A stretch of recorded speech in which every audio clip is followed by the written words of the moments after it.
வணக்கம். இந்த வீடியோவில் என்ன பார்க்க போகிறோம் அப்படின்னா எல்லாருமே ரொம்பவுமே தெரிஞ்சிருக்கும். ஒன் மோர் திங் என்ன அப்படின்னா ரொம்ப சென்சிட்டிவான ரொம்பவுமே பரபரப்பாக பேசப்பட்டிருக்கிற விஷயம் என்ன அப்படின்னா தாவேகா திரும்பவும் டிஎம்கேவாக மாறி இருக்கா. தட் மீன்ஸ் என்ன அப்படின்னா மாரிதாஸ் அவர்களுடைய கைது தான். ஏன்னா ஆல்ரெடி டிஎம்கே பீரியடில் தான் நிறைய இந்த மாதிரி ஊடகவியலாளர்கள் யாராச்சும் எதிர்த்து பேசுகிறாங்க டிஎம்கேவை அப்படின்னா அரெஸ்ட்டுகள் மற்றும் தாண்டி அவங்களுக்கு பர்சனலாக நிறைய விஷயங்கள் கொடுப்பாங்க.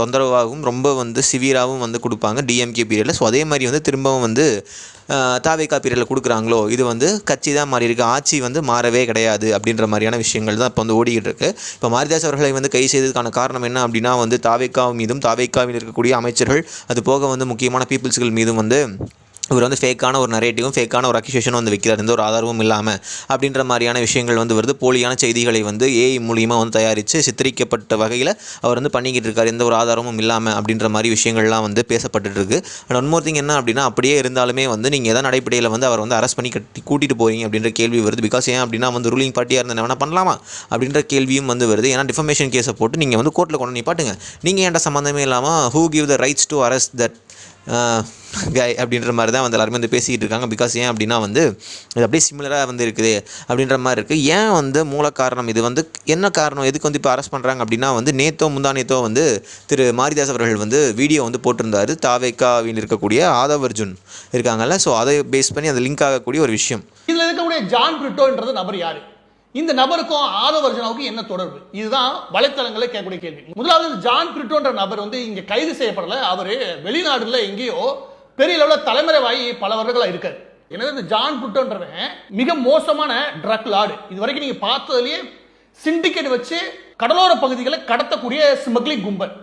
இந்த கும்பலுடைய ஜான் பிரிட்டோன்றது ஆதவ் அர்ஜுனோட சித்தப்பா தான், அதாவது லீமா ரோஸோட தம்பி தான். என்ன இங்க முக்கியமா கவனிக்க வேண்டிய விஷயம் இந்த ஜான் பிரிட்டோ விஷயத்துல அப்படின்னா, ஆதவ் எந்தெந்த அமைச்சரவையில் இருக்காரு, விளையாட்டுத்துறை மட்டும் அவன் ஃபோக்கஸ் பண்ற மாதிரி காமிப்பாங்க. அவர் முக்கியமா பிடிச்சிருக்குது ஒன்று, அதிக டெண்டர் கிடைக்கக்கூடிய நெடுஞ்சாலைத்துறை. அந்த நெடுஞ்சாலைத்துறையோட ஒன்று வச்சிருக்காரு கையில். அது தெரியுமா, இங்க தமிழ்நாட்டில் மைனர் இருக்குல்ல, ஸ்மால் அண்ட் மைனர் ஹார்பர் இருக்குல்ல, ஹார்பர் அதாவது துறைமுகங்கள், அதாவது மாநில அரசு கீழே துறைமுகங்கள் இருக்குது. 17 துறைமுகங்கள் தமிழ்நாட்டுடைய ஸ்டேட் கவர்மெண்டோட கண்ட்ரோல் வருது. இந்த 17 துறைமுகம் வச்சிருக்க எவனோ அவன் தான் கடத்தல உச்சத்தில் இருப்பான். கடத்தல் பண்ணு நினைக்கிறப்ப இந்த 17 துறைமுகத்தை நோக்கி நகர்வாங்க. அது எனக்கு தெரிஞ்சு கடலூர், நாகப்பட்டினம், அதுக்கப்புறம் ராமேஸ்வரத்தில் இருக்கக்கூடிய அந்த மண்டபம், அதுக்கப்புறம் குளச்சல், இப்படி 17 துறைமுகங்கள் இருக்குது. இந்த 17 துறைமுகமே இவங்க பெரிய எக்ஸ்போர்ட் இம்போர்ட்ல நடக்காது. ஸ்டேட் கவர்மெண்ட் என்ன பண்ணுவாங்க, எவன் அமைச்சராக உட்காரணும், எவன் கடத்தல் பண்ணணும் ஒழுங்கா அப்படின்னு நினைக்கிறானோ அவனுக்கு தான் அந்த ஹார்பர் தேவை. இப்போ ஜான் பிரிட்டோ என்ன பண்ணியிருக்கான், பார்டர்ல அதாவது கோஸ்டல் ஏரியால ஸ்மக்லிங் பண்றான். அப்ப இவன் எங்கேருந்து வந்து உட்கார்றான், அதே இடத்துல ஹார்பரை இவன் கட்டுப்பாட்டில் கொண்டு வரான். ஹார்பர் இவன் கட்டுப்பாட்டில் கொண்டு வந்து ஸ்மக்லிங் ஒழுங்கா பண்ணா இவங்க லஞ்சம் வாங்க தேவையில்லை. இந்த சத்தியமா சொல்ல லஞ்சம் வாங்க தேவையில்லை, உங்களுக்கு கஞ்சா வித்தே பொழைச்சிக்க முடியும், இல்லை லாட்ரி வித்தே பொழைச்சிக்க. ஸோ என்ன அப்படின்னா அவர்களுடைய மதர் இன் லாவினுடைய இந்த மாதிரி ஏதோ கனெக்ஷன் வருது. ஸோ என்ன அப்படின்னா ஜான் பிரிட்டோ அப்படின்ற ஒரு பேர் அடிபடுது. ஜான் பிரிட்டோ யார் அப்படின்னா இவங்களுடைய மதர் இன் லாவினுடைய ரிலேஷன்ஷிப்ஸில் அந்த மாதிரி ஏதோ வருது. அது உண்மையாக ஃபேக்ட் செக் பண்ணி அதான் பண்ணியாகணும். ஒன் மோர் திங் என்ன அப்படின்னா இடி இருக்கும்ல, ஸோ இடி அமலாக்கத்துறையுமே இந்த பேரை நிறைய இடத்துல அடி கோடிட்டு இவங்க நம்ம எவ்வளோ போதைப் பொருள் கடத்திருக்காங்க, 250-300 கோடி ரூபாய்க்கு இந்த மாதிரி விஷயங்கள்லாம் நிறைய பண்ணியிருக்காங்கன்ற மாதிரி நிறைய விஷயங்கள் இடி தரப்பில் இருந்துமே வைக்கப்பட்டிருக்கு. ஸோ அப்படின்றதுனால எல்லாத்தையும் போட்டு எக்ஸ்போஸ் பண்ணிட்டாரு, அதனால அரெஸ்ட் பண்ணியிருக்காங்க அப்படின்றது நல்லா தெளிவாக தெரியுது. ஒன் மோர் திங் என்ன அப்படின்னா பிஃபோர் மாரிதாஸ் அவர்கள் எக்ஸ்போஸ் பண்ணுறதுக்கு முன்னாடியே ஆதவ் அர்ஜுன் அவருடைய ஃபேமிலி என்னென்ன அப்படின்றத திரு சவுக்கு சங்கர் அவர்கள் ஆல்ரெடி அவர் அரெஸ்ட் ஆகிறதுக்கு முன்னாடியே நிறைய சொல்லிட்டாரு. அவர் எப்படி பிஸ்னஸ் பண்ணுறாரு, அவங்க மாமா யார், அவங்க அப்பா யார், ஸோ அந்த மாதிரி விஷயங்கள் எல்லாத்தையுமே சொல்லிட்டார். லாட்ரி பிஸ்னஸ் தான் பண்ணிட்டு இருக்காங்க, இல்லீகலான முறையில் நிறையா பண்ணி நிறையா பேருனுடைய வாழ்க்கையெல்லாம் நாசமாக்கியிருக்காங்க அப்படின்ற மாதிரி நிறைய விஷயங்கள் சொல்லிட்டு இருக்காங்க. ஒன் மோர் திங் என்ன அப்படின்னா தாவேகாவில் இருக்கக்கூடிய மேக்ஸிமம் ஆஃப் த ஃபண்டெல்லாம் யார் கொடுக்குறாங்க, யார் செலவு பண்ணுறாங்க, பொருட்செலவு யார் பண்ணுறாங்க அப்படின்னா திரு ஆதவ் அர்ஜுன் தான் பண்ணுறாரு. இப்போது விளையாட்டுத்துறை அமைச்சராக இருக்கக்கூடிய அவர் தான் பண்ணுறாரு அப்படின்ற மாதிரி நிறைய விஷயங்கள் வெளியே வந்துகிட்டு இருக்கு. ஒன் மோர் திங் என்ன அப்படின்னா இவர் இந்த ஜான் பிரிட்டோவினோட கனெக்ஷனு இந்த மாதிரி இருக்குது அப்படின்றத ஏன் அவங்க ஆணித்தனமாக நம்புகிறாங்க அப்படின்னா அவர் விளையாட்டுத்துறை அமைச்சர் மட்டும் இல்லாமல் ஹைவேஸுக்கும் அப்புறம் அந்த போர்ட்டு இல்லை ஹார்பரு, ஸோ அதுவும் இவர் கூட தான் கனெக்ட் ஆகுது.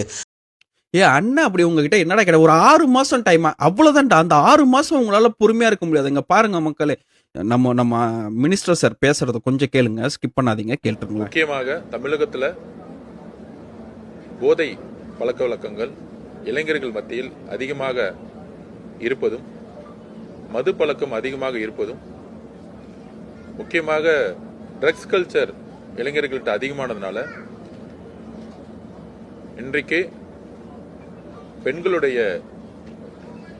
பாதுகாப்பிற்கு பாருங்க நம்ம ஆதவர்ஜுன் அண்ணா என்ன சொல்றாரு, நம்ம மினிஸ்டர் என்ன சொல்றாரு, இங்க நடக்கக்கூடிய எல்லா பிரச்சனைக்கும் முக்கியமான காரணம் இந்த போதை வஸ்துக்கள் தான். ஆனா இதை சொல்லும் பொழுது அவர் எவ்வளவு கஷ்டப்பட்டு சொல்றாரு பாருங்க. எனக்கு அவருடைய முகத்திலேயே தெரியுது அவருடைய வலி. இது என்னைக்கு பேசியிருக்காருன்னா ஜூன் மாசம் 1ஆம் தேதி 2026. ஓகேங்களா? இந்த வலிக்கான காரணம் என்னன்னு உங்களுக்கு புரியுதா புரியலையா எனக்கு தெரியல. சரி, புரியாதவங்களுக்கு உங்களுக்கு புரிய வைக்கிறேன். அதாவது இடியில இருந்து ஒரு பதிவு வந்திருக்குங்க. சென்னையில வந்து ஒரு 5 இடங்கள்ல வந்து ரைட் நடந்திருக்கு. எதுக்காகனா smuggling of narcotic substance. So இது சம்பந்தப்பட்டு ஒரு ரைடு 26ஆம் தேதி 5ஆம் மாசம் 2026. அதாவது அங்க நம்ம மினிஸ்டர் ஆதவண்ணன் பேசுறாரு இல்லைங்களா, அதுல இருந்து ஒரு 5 நாளைக்கு முன்னாடி நடந்திருக்கு. ஸோ அதுல என்ன சொல்ல வராங்கன்னா, இங்க ஏற்கனவே போதைப் பொருள் கடத்துறாங்க. அந்த கடத்தினதுல ஒரு 2 இடத்துல பிடிச்சிருக்காங்க. எப்போ 2024 பிடிச்சிருக்காங்க. அதோட மதிப்பு வெறும் 100 கோடி. இந்த அப்புறம் இங்கிட்ட ஒரு 150 கோடி. இது எவ்வளோ? ஒரு 99 கிலோ. அப்புறம் இங்க பாத்தீங்கன்னா ஒரு 37.5 கிலோ. இவ்வளவுதான். சரிங்களா? இந்த போதை வஸ்துக்கள் தான் இந்த எல்லா பிரச்சனைக்கும் காரணம். இதை தடுத்து அண்ணனோட ஆட்சியை காப்பாத்தியே ஆகணும். இது வந்து தமிழ் நியூஸ்ல எதுவும் வரல. இருந்தாலும் தைரியமா சில இங்கிலீஷ் நியூஸஸ் வந்து இதை போட்டிருக்காங்க. சரிங்களா? ஆனா இதுல எனக்கு ஒண்ணு புரியலங்க. இதுல பேர் என்னன்னா, ஏஜென்சி வந்து யாரோ ஜான் பிரிட்டோன்னு ஒருத்தர் தான் இதுக்கு மாஸ்டர் மைண்டா இந்த சிண்டிகேட்டுக்கு வேலை செஞ்சிருக்காராம். அந்த ஜான் பிரிட்டோ யாருன்னு நான் போய் தேடி பார்த்தேங்க. தேடி பார்த்தா அவரு ஏதோ லீமா ரோஸ்னு ஒரு எம்எல்ஏவா, ஏதோ அதிமுகல அந்த எம்எல்ஏவோடைய அண்ணன் சொல்றாங்க. அப்போ லீமா ரோஸுடைய அண்ணன் அப்படின்னு பார்த்தாக்கா நம்ம ஆதவ அண்ணனுக்கு சொந்தமாச்சே. ஏன்னா அவரு தான் இன்னமும் இவங்க பிசினஸ் எல்லாம் பார்த்துக்கிட்டு இருக்காரு. யாரு? நம்ம ஜான் பிரிட்டோ அவர்கள். எனக்கு புரியல. ஏன்னா இன்னும் ஒன்னாதான் பிசினஸ் பண்ணிட்டு இருக்காங்க. ஓகே, அப்ப அந்த சோகம் மக்களுக்கு இல்லையா? சரி, ஓகே அப்படின்ற மாதிரி சொல்கிறாங்க. ஸோ அப்படி இருக்கும்பொழுது அவங்க வந்து ஈஸியாக வந்து அந்த ஒரு ட்ரக் சர்க்குலேஷன் இதை எல்லாத்தையுமே வந்து ஈஸியாக டிஸ்ட்ரிபியூட் பண்ணலாம்ல அப்படின்ற மாதிரி நிறையா விஷயங்களும் வந்து பேசப்பட்டுருக்கு. ஸோ என்ன சொல்கிறது, அப்போ வந்து ஆட்சி வந்து என்ன மாதிரியான லட்சணத்தில் போய்கிட்டு இருக்குது அப்படின்றது தெரில. ஒன் மோர் திங், இது மிகப்பெரிய அளவில் வந்து பேசும் பொருளாக வந்து மாறிக்கிட்டு இருக்குது. அப்புறம் என்ன அப்படின்னா வந்து எங்களுக்கு 6 மாதம் டைம் கொடுங்கடா, 6 மாதம் டைம் கொடுத்தீங்க அப்படின்னா வந்து நாங்கள் வந்து எல்லாத்தையும் மாற்றிடுவோம்னு சொல்கிறீங்க. அந்த ஒன் மோர் திங் என்ன அப்படின்னா, இந்த 6 மாதத்துக்குள்ள எல்லாத்தையும் மாற்றிடுவேன் அப்படின்றத தாண்டி போதைப் பொருளை பற்றி அவரே வந்து பேசியிருக்காரு. இப்போ பார்த்தீங்க அப்படின்னா வந்து இதுக்குள்ளே வந்து ஆதவர்ஜுனாவும் வந்து லிங்காக இருக்காங்களோ அப்படின்ற மாதிரியான கேள்விகளும் இப்போ வந்து எழுதப்பட்டிருக்கு. ஸோ இது மாற்றமா ஏமாற்றமா அப்படின்றது நீங்கள் தான் சொல்லணும். ஏன்னா அதிருப்தி அப்படின்றது இன்னும் எச்சா வந்து ஆகிக்கிட்டே வந்திருக்கு. பதவியேற்று 1 மாதம் கூட வந்து ஆகலை. பட் இருந்தாலும் வந்து நிறையா விஷயங்கள் வந்து பேசப்பட்டுருக்கு. அது ஒன் மோர் திங் என்ன அப்படின்னா வந்து நிறைய பேருக்கு வந்து என்னடா இது ஓட்டு போட்டு உட்கார வச்சதுக்கப்புறம் சம்திங் சம்மந்தமே இல்லாமல் ரூட் மாஃபியான்னு ஒருத்தங்க வந்து இருக்காங்க அப்படின்றது இப்போ தான் வந்து எக்ஸ்போஸ் ஆச்சு. அதை வந்து அவருடைய பிஏவான ஜெகதீஷ் அவர்கள் தான் வந்து கொண்டு வந்து இயக்கிக்கிட்டு இருக்காரு. ஸோ அவங்க என்ன பண்ணுவாங்க அப்படின்றத ஆல்ரெடி நான் ஒரு வீடியோ வந்து போட்டுட்டேன். அப்புறம் பார்த்தீங்க அப்படின்னா லா அண்ட் ஆர்டர் நாங்கள்லாம் பார்த்துப்போம் அப்படின்னு சொல்கிறீங்க. லா அண்ட் ஆர்டரில் வந்து நீங்கள் ரெடி பண்ணுறதுக்கு வந்து 6 மாதம் வேணுமா? அப்போ அந்த 6 மாதம் வரைக்குமே வந்து பெண் குழந்தைகள் இல்லைனா வந்து யாராக இருந்தாலுமே வந்து ஃபீமேல் யாராச்சும் இருந்தாலுமே வந்து அவங்களுக்கு வந்து அந்த அபியூஸ் வந்து நடந்துக்கிட்டே தான் இருக்குமா அப்படின்ற கேள்வி வந்து வருது. எனக்கு வந்து ஒன்றுமே வந்து புரிய மாட்டேங்குது. இது வந்து மாற்றம் நானும் வந்து நினச்சேன். பட் பார்த்தீங்க அப்படின்னா ஒரு மிகப்பெரிய ஒரு ஏமாற்றமாக தான் இருக்குன்றது வந்து நல்லா தெளிவாக தெரியுது. So wait and watch what will happen for Maridhas அப்படின்றது வந்து தெரியும். இன்றைக்கே வந்து ரிலீஸ் பண்ணுறாங்களா இல்லை அதனுடைய எதன் அடிப்படையில் வந்து அவர்கள் வந்து அரெஸ்ட் பண்ணப்பட்டாங்கன்ற ஒழுங்கான ஒரு ஸ்டேட்மெண்ட்டையாச்சும் வந்து கொடுக்கணும். ஸோ இந்த மாதிரி சொல்கிறாங்க. இந்த மாதிரி வந்து ஃபேக்கான ஒரு விஷயத்தை வந்து அவர் வந்து பரப்பிட்டு இருக்காருங்க. அதனால் நாங்கள் அந்த அடிப்படையில் வந்து நாங்கள் வந்து கேஸ் போட்டோம் அப்படின்னு நீங்கள் வந்து சொல்கிறீங்க. பட் இருந்தாலுமே வந்து அது மேலே கேஸ் போட்டிருக்கலாம். பட் டிஃபமேஷன் கேஸ் அந்த மாதிரி வந்து போட்டிருக்கலாம். பட் நீங்கள் டேரெக்டாக இப்படி வந்து அரெஸ்ட் பண்ண முடியுன்ற மாதிரி கேள்விகள் வந்து வந்துகிட்டு இருக்கு. அப்புறம் இபிஎஸ் அவர்கள் வந்து என்ன சொல்லியிருக்காரு அப்படின்னா பெரிய ஒரு கண்டனம் வந்து அவரும் வந்து கிரிட்டிசைஸ் பண்ணியிருக்காரு. என்னடா இப்படி பண்ணிக்கிட்டு இருக்கீங்க அப்படின்னு. சரி, பார்ப்போம் அது என்ன அப்படின்னு.